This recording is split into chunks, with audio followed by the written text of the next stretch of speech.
Hi everyone and welcome back to a new video. In today's video, I'm going to show you that how you can add payment method in Lineman application.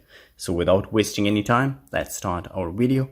First thing you need to do is to go to your Lineman application. Make sure that you're signed in to your account. Then you need to tap on more right at the bottom right corner. Once you tap on more, this list will appear. From here, you will find my payment methods. You need to tap on that one. And as you can see, there are a bunch of ways that you can add as your payment methods. There is a QR prompt pay, and you can add some banking, mobile banking application as well. If you activate it from your these particular bank mobile banking application, if you have them, you can connect them as well. But if you want to add a credit or debit card, so you need to tap on here.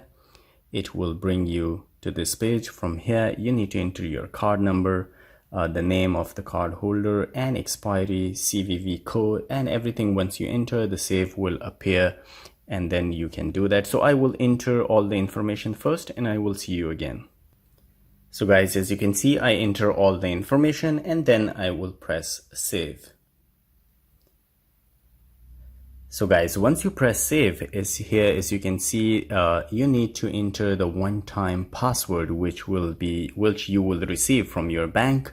So if you tap on request OTP, the bank will send you a one-time password, and you need to enter it here, and then you need to just tap on submit. So once you tap on submit, this payment method will be added to your Lineman application. So guys, this is all it takes to add a payment method to your Lineman application. If you like the video, don't forget to subscribe. I will see you again in the next video. Till then, take care.